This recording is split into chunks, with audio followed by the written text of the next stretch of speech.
Hey folks, this is Jake Davis with a wrestling recap for you tonight.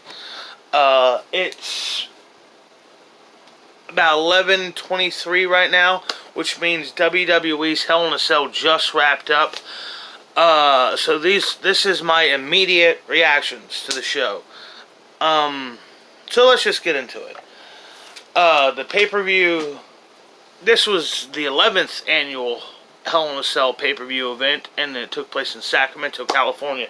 The opening match was the second ever Hell in a Cell women's match, and it was between Becky Lynch and Sasha Banks for Becky's Raw Women's title.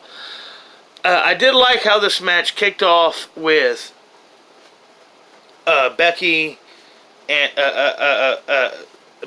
and Sasha kind of redoing the beginning of the Sasha-Charlotte match from 3 years ago, with the heel attacking the babyface before the bell, before the cage lowered, with Sasha being on the offensive end this time. I like this match, and honestly, it's probably my favorite match of the night. I really liked a lot of the spots in the match, live innovative stuff. I really loved the stuff where they rigged up chairs, like, suspended up in the air on the cell, especially when Sasha Banks got set up on the cell in the air. On the side of the cell with the cage and kendo sticks balancing out as she sat up on there, and Becky Lynch ran and knocked the hell out of her with a drop kick. Oh man, I wish I was that chair. Anyhow, there's also this great spot where Sasha hit this Meteora onto Becky Lynch into a ladder. There's lots of good spots. This was a really good match. I love the part towards the end where Sasha just starts throwing all these chairs into the ring, and they're like piling up in the middle of the ring. Like, man, this bitch is about to do some Terry Funk shit, man. I got stoked for it. And then, she whoops Becky a few times. Then Becky hits the Beck-sploder onto the pile of chairs and locks in the disarmer, and Sasha taps out, and Becky retains the title. It was a good match. It was a really good match. But I think a lot of people were kind of expecting Sasha to win. But to me personally, I was like, man, if y'all have Kofi and Sasha win the same week, you're just gonna break my heart. And by the way, yeah, that happened Friday night on SmackDown. Brock Lesnar beat Kofi Kingston to win the WWE title in like 3 seconds. It was heartbreaking, and it was bad booking. Brock Lesnar doesn't need to be champ again, and I'm sure this was Fox's call, but, Kofi should have at least been given a solid match. It really is, it's going to go down forever. He had this great world title run, but the way he lost it sucked. Just the way he lost it sucked, and they can't change that. That's just how it is now. Anyhow, the next match was the Texas Tornado match of the Bludgeon Brothers of the Wyatt family. There were the Wyatt family, then there were the Bludgeon Brothers. I guess now we're just calling them Harper and Rowan. What in the fuck? And they take on the team of Roman Reigns and Daniel Bryan. This was a really good match, too. Lots of back and forth, as I said. Texas Tornado, no DQ. The Bludgeon Brothers, the Wyatt family, really dominate the majority of the match. But eventually Roman and Bryan are able to work together in a couple of big spots. One on the floor where Bryan hits a Hurricane Rana off the announce table onto the floor, or Roman leapfrogs over the barricade, hops onto the announce table, runs to the other announce table, and spears Rowan through a third announce table. That was really awesome. And there was the finish. They hit their back-to-back finishers, running knee, the flying knee into the spear on, I think it was Harper. Yeah, Harper. And the babyface win. It was a great match, really. It really was a good match. And but what was great is after the match was they go for a handshake. Bryan pulls back and then goes for the hug, and the crowd just really pops huge for the hug gesture, and they hug, and it ends like that. Backstage, Seth Rollins is talking about his match with Bray Wyatt, the Fiend, and Hell in a Cell in the main event. And I should point something out about that Hell in a Cell. I hate the red Hell in a Cell. Last year's Hell in a Cell match between Randy Orton and Jeff Hardy was one of my favorite Hell in a Cell matches ever. But that red Hell in a Cell looks like a fucking McDonald's Playhouse. It's just so fucking gaudy. I hate it. I absolutely hate it. Anyway, next, the third match was, and also when he was walking to the ring, just a quick shot of, like, it looked like Daniel Bryan, like, holding his neck and, like, collapsing. God, I hope that was kayfabe, but I know he's had history problems in his career with his neck and, you know, with concussions, and fuck, man, you know, it would suck if he had to retire again. Next up was Randy Orton versus Mustafa Ali, and I should point out here that because of all the hype for the new season of Raw, and Fox and SmackDown going to Fox, and NXT going toe-to-toe with AEW, WWE virtually spent no time building up this pay-per-view.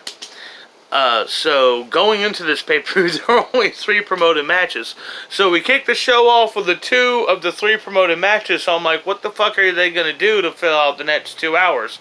Well, yeah, bonus matches and rematches of shit you've seen over the last few weeks. So it was pretty shitty.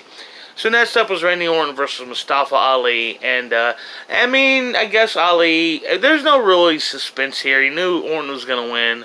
Ali put up a valiant effort, but it was weird to me because I was distracted because both guys were wearing black and green. And I kept thinking about the time Diaz fought for the licensing rights to the name brand of their faction.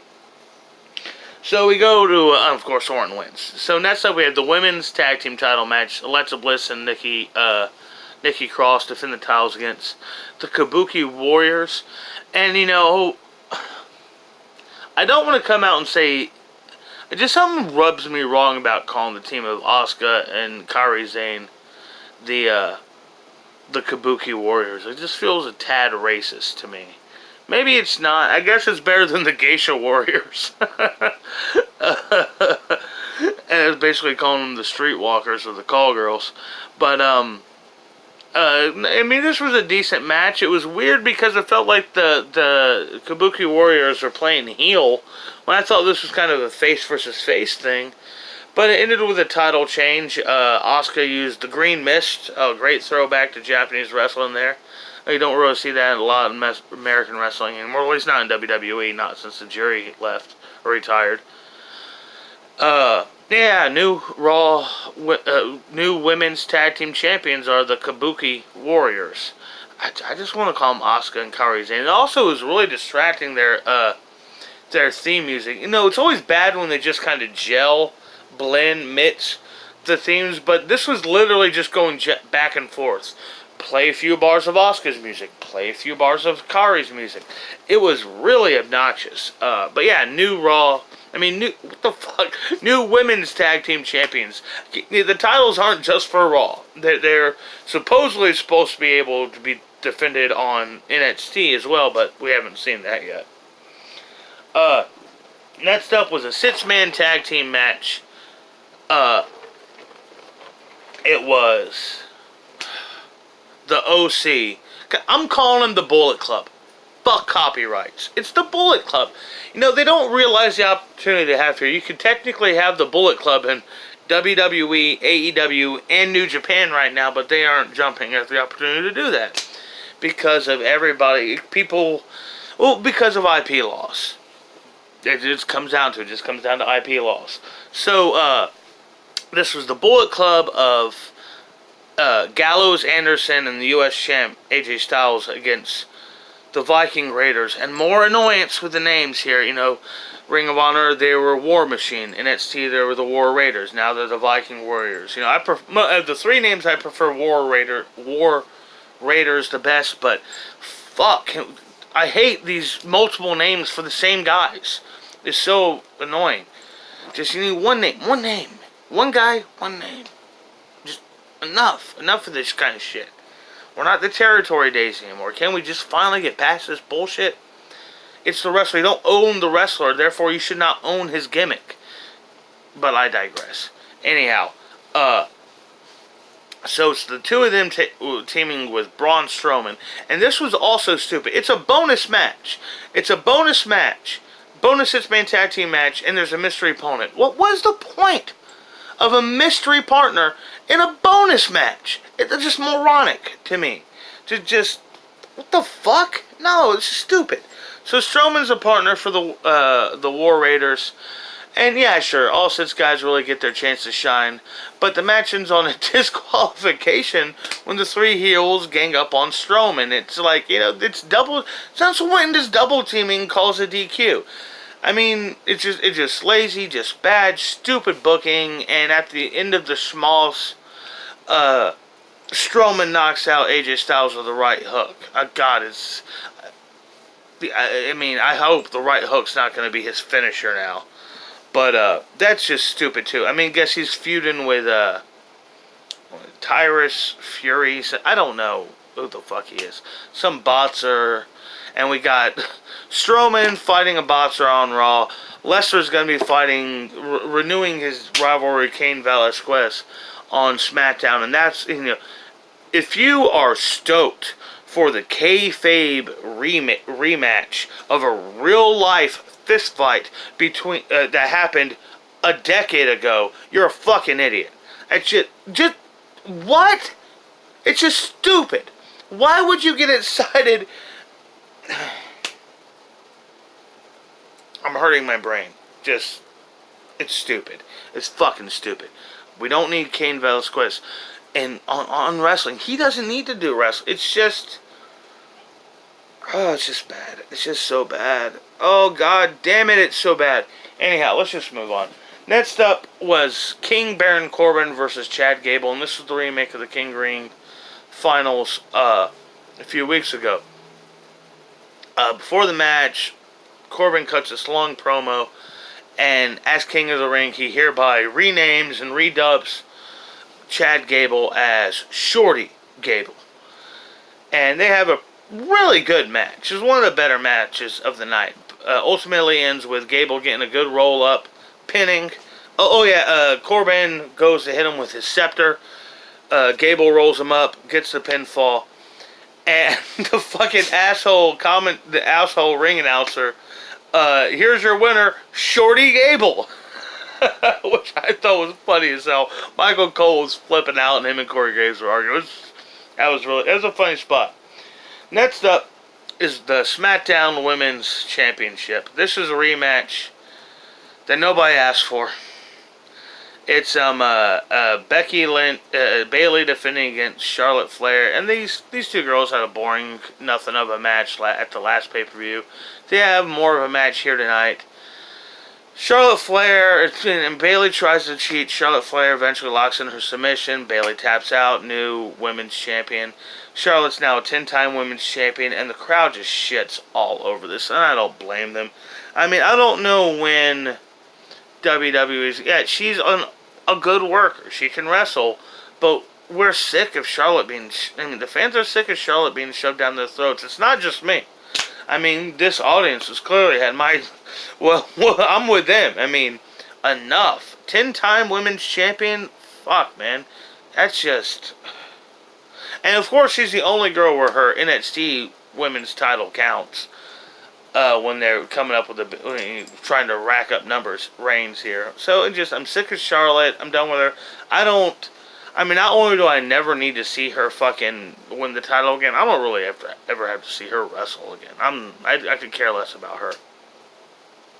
Backstage, one of the chicks runs into Shorty Gable. She actually accidentally calls him Shorty. And he just embraces it. Fuck it, I'm Shorty Gable now. It doesn't matter if I'm short. The point is who came up short in the ring. And that's Corbin. King Corbin. He goes to walk off. Corbin jumps him again. And I thought that was kind of lame because, he gets the win. New nickname. I thought they were going to give this guy. And he still gets beaten down. The show still ends with him on his ass, writhing in pain. It's like, God, can this guy not just have one good night? So it's main event time. Seth Rollins defending the Universal Championship inside Hell in a Cell against The Fiend Bray Wyatt. And there was just nothing good about this match. To tell you the truth. I mean, it's not that the guys didn't bust their ass and try to give you a good match. They did interesting things in the ring. But from go, you had the stupid red cage. They kept the stage lights on. I mean, not the stage lights, but, you know, the entrance lights on through the whole match. The stupid, obnoxious red lights were through the whole match. The crowd just wasn't interested. They didn't give a shit. They were worn out. They started cheering Bray Wyatt pretty much just to be assholes. And then ultimately, the finish of the match is Seth Rollins puts a ladder across Wyatt's face, puts a chair in between the ladder, hits the chair and the ladder with a fucking toolbox, and the referee DQs him. DQs him! In a fucking Hell in a Cell! Excuse me. Sorry, I got louder than I wanted to. But the point is here that the match is called Hell in a Cell. 2 years in a row, this particular event has ended with a no finish. Last year was a no contest, and this year is a fucking DQ. And, and with the next pay-per-view being Crown Jewel, and, I have my own opinions about the Saudi Arabia bullshit. I'm just, I might watch Survivor Series. I might watch the Royal Rumble. I might watch WrestleMania 36. But right now, next time I see a wrestling pay-per-view event, it's going to be AEW, or maybe even New Japan. I'm fucking done with WWE. I'm done with them shitting on their fans and just slapping us in the face, man. I mean, if you sat down and watched Raw, NXT, SmackDown, and the Hell in a Cell tonight, then you sat through 11 hours of wrestling programming from one company, and all they did this week was tell you, fuck you if you watch the other guys. So fuck them. I'm gonna watch the other guys. Anyhow, I'm Jake Davis, and I'll catch you on the fly.